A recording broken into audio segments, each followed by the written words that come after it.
Hello and welcome to Boomers and Beyond. This is the Senior Wellness Podcast where we talk about everything that matters after 55. Health, life planning, staying sharp, and living life on your own terms. I'm your host, Antoinette Blake, better known as the DE Diva, aka the Delaware Blogger, and I'm so glad you're here. So let's dive in. Today, we're talking about something that I know has been sitting on a lot of our to-dos lists for a very long time. Decluttering. Yes, I know we went through this before, but I just want you to think for a moment about that one spot, just that one spot, the chair in the bedroom. Somehow it became the clothes storage system or the kitchen drawer that you have to fight to open. Or how about that closet that you've not fully opened in years because you're not sure what's gonna fall out of it? Yeah, I know. If I could see you, I could probably see you nodding because I know that spot exists. It exists in most of our homes, and honestly, it exists in most of our hearts and on our phones too. So today, episode number 75, we're going to do a deep dive into all three. We're going to talk about decluttering your physical space, letting go of the emotional weight that you've been carrying, and clearing up the digital chaos on your devices. And by the end of this episode, you're going to feel lighter, clearer, and ready to deal with that chair. Are you ready to go? Let's start with decluttering your home. Yep, let's start with the physical because for most of us, that's where the overwhelm is most visible. Here's something I want to say before we get into any tips. If you've been in your home for 20, 30, or even 40 years, the stuff in it is not just stuff anymore. It's a memory. It's an identity. It's the physical record of a life fully lived. And you know what? There's nothing wrong with that. The problem is not that you have things. The problem is when the things start to own you instead of the other way around. And when the clutter creates stress, makes spaces unusable, or becomes something your children or grandchildren are going to have to navigate someday, this becomes a problem. And remember, decluttering is not about getting rid of your memories. It's about making space for the life you are living right now. So, here's how to start without being totally overwhelmed. Rule number 1, start small. Don't try to declutter your entire house in a weekend. That's how you end up sitting on the floor surrounded by 30 years of belongings, completely paralyzed and given up even before lunch. Instead, pick one drawer, one shelf, one box, and finish that one thing completely before you touch anything else. Rule number 2, use the 4-box method. Yep, get 4 boxes or bags and label them. Label 1 keep, the second one donate, the third one trash, and the fourth one decide later. Now everything you pick up goes into one of those 4 categories. Now the decide later box or bag is important because it takes the pressure off the having you to have to make that hard decision in the moment. But do set a date to revisit it. Put it on your calendar and don't let it become a 5th clutter pile. Rule number 3, ask the right questions. Not, do I want to keep this? Because your physical or sentimental attachment will always say yes to everything. Instead, ask, does this serve my life today? Does it bring me genuine joy? Would I buy it again right now? Is someone else in this world being denied something they need because I'm holding on to something I no longer use? And that really hit home. I literally cleaned out my closet and ended up with almost 12 bags of donations. Half went to the vets and the other half went to a woman's shelter. What was I holding on to all those clothes, shoes, and bags for? I don't know. I don't know. But I feel like I've accomplished something. Now, rule number 4, honor before you release. Now, remember, there's going to be items that carry strong memories. Your parents' belongings, a child's keepsakes, or gifts from people you love. And give yourself permission to hold the item. Remember the person or the moment it represents, and then decide. You're not throwing away the memory when you release the object. The memory will live in you always. Rule number 5, get help if you need it. There's absolutely no shame in asking a family member, a trusted friend, or even a professional organizer to support you through this process. Some items are simply too heavy to move alone, emotionally and physically. And in Delaware, organizations like Habitat for Humanity Restore, Goodwill, local thrift stores, God's Ways, the vets, that you can get those belongings to them so that they have a second life. And it goes to someone that really, really needs them. Code Purple is another one down in Dover. Now, I want to go just a little deeper because the clutter in our homes is often easier to see, but the clutter we carry inside us can even be heavier. That's right. By the time we reach our 50s, 60s, and 70s, most of us have accumulated some emotional weight alongside all the physical belongings. Old grudges that we've been holding on so long we've forgotten the original wound. Guilt over decisions we made and did not make decades ago. Relationships that drain us, but we must maintain out of obligation, habit, or fear of conflict. Versions of ourselves that we are still apologizing for that deserve forgiveness instead. So, emotional clutter is anything you are carrying that no longer serves who you are becoming. And here's the hard truth. Unlike that chair in the bedroom, emotional clutter does not just sit there quietly. It follows you. It colors your relationship, drains your energy, keeps you stuck in old patterns, and takes up space that belongs to joy, or it should belong to joy. So let's talk about how to start clearing it out. The grudge audit. Now let's think about the people in your life, past or present, those that you carry resentment, bitterness, or unsolved anger. And I'm not here to tell you that your feelings are wrong. They're real and they're valid. But I want you to consider this. The grudge you are holding is not hurting the person that you're angry at. It is living in your body. It's costing you peace every single day. Now, forgiveness is not absolution. It's not pretending what happened was okay. It's not reconciliation with someone who harmed you. Forgiveness is simply the decision to stop letting that person live rent-free in your head and heart. And it's a gift that you give yourself. The guilt release. So many of us in this generation carry guilt like second skin. Guilt about parenting choices. Guilt about relationships that ended. Guilt about opportunities missed. Guilt about the ways we were not good enough, or when we were younger, we were less equipped. I want you to hear this.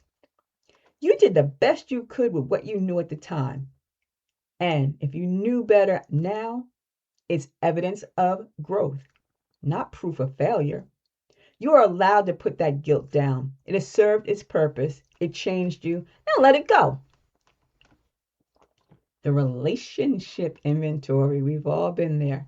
Some relationships in our lives are life-giving. They energize us, support us, make us feel seen and valued.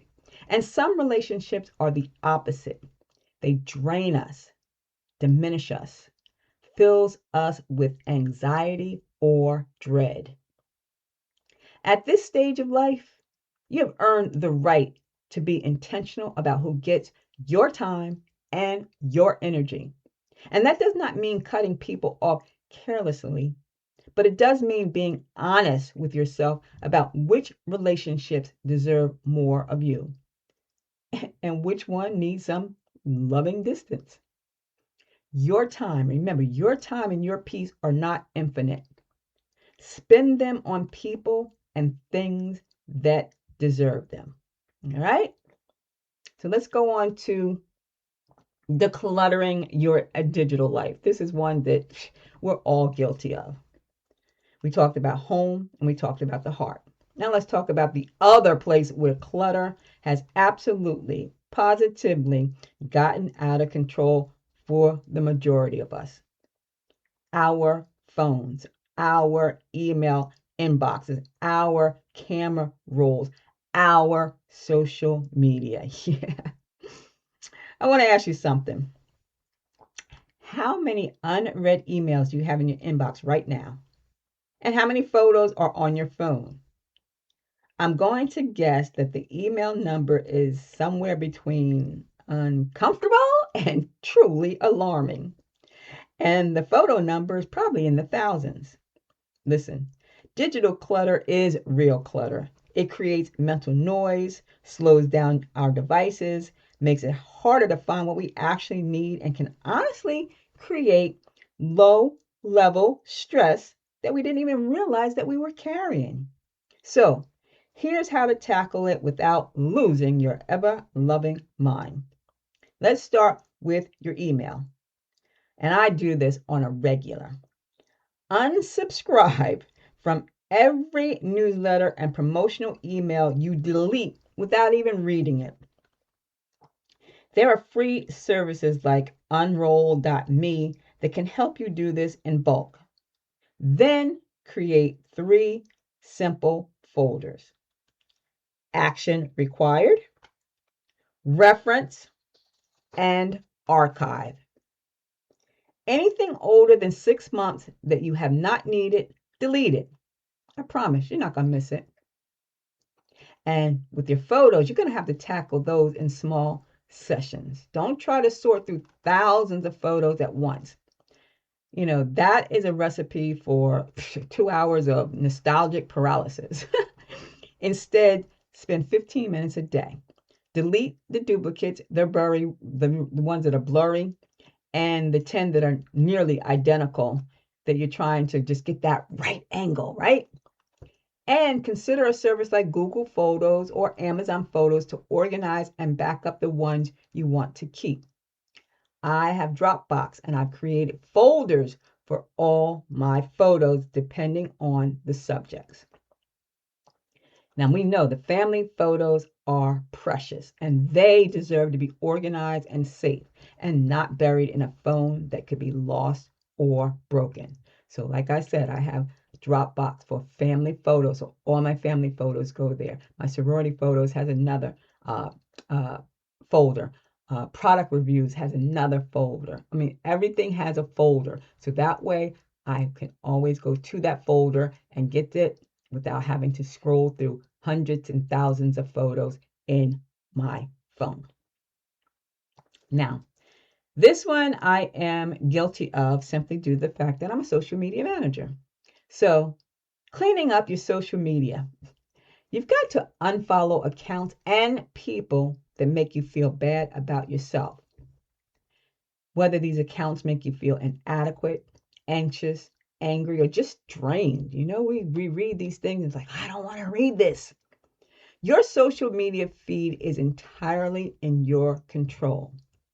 Curate it the way you would curate the people you spend time with in real life.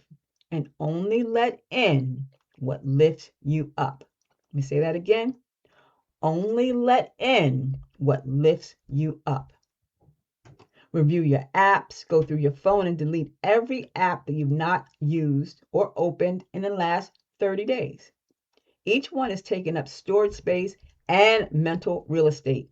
Keep only what you use, delete the rest without guilt. And this is important, especially if you get a new device. And finally, set some digital boundaries. Charging your phone outside the bedroom at night, put it face down while you're eating. Choosing 1 hour a day to be completely screen free. You know what? These aren't sacrifices. They are acts of self-care that your brain and your relationship will thank you for. So, the freedom on the other side. Yep. I want to tell you what is waiting for you on the other side of all this clearing out and decluttering. Space. Literal, physical, mental, emotional, and digital space. Space to breathe in your home without feeling crowded by what was there. Space in your heart to fully inhabit the relationships and joys that deserve your presence right now. Space on your devices to find what you need when you need it. And space in your mind to think clearly, rest deeply, and live intentionally. So, we all know that research shows that clutter in all its forms is directly linked to elevated cortisol levels, meaning it literally raises your stress hormones. And clearing clutter is linked to improved mood, better sleep, greater focus, and an increased sense of control over your life. And that's not a small thing. That's a big thing. That's health intervention. And if you start today with one drawer, one thought, one unsubscribe button, less is not loss, less is liberation. So here's your challenge for the week. 3 things, one for each area that we covered today. For your home, pick one drawer, one shelf, or one closet and completely clear it out using the 4-box method. Just one. Finish it completely.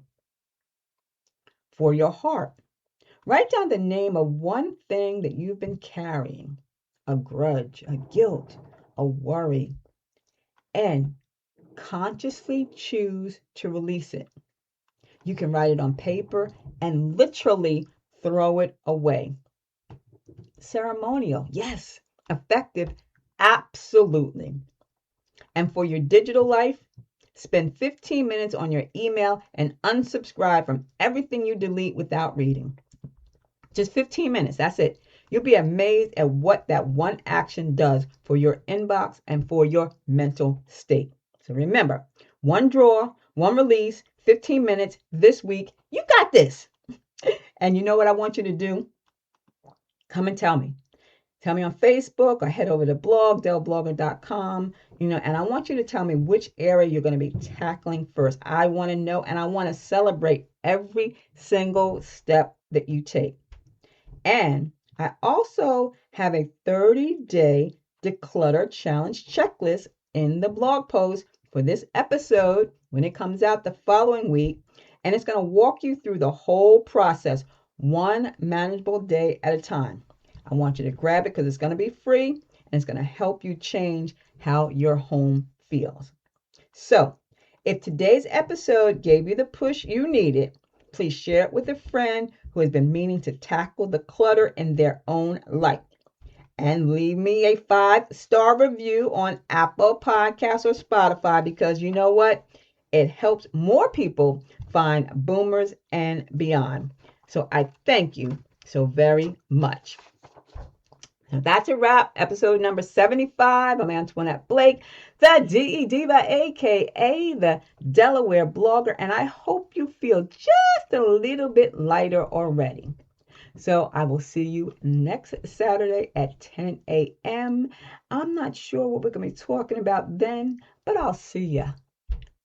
Have a beautifully blessed day. Bye-bye.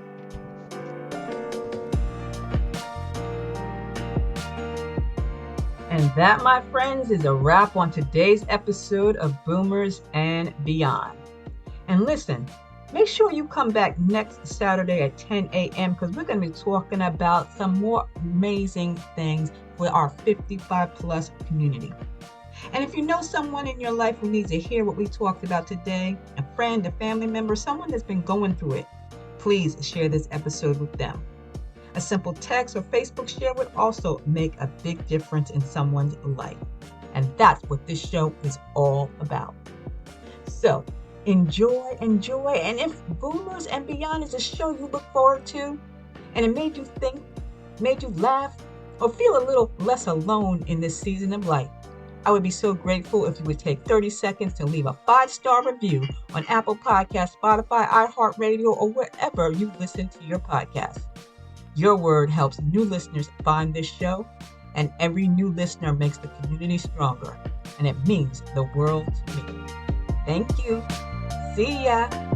DE Diva, aka the Delaware Blogger, wishing you and yours a truly blessed day.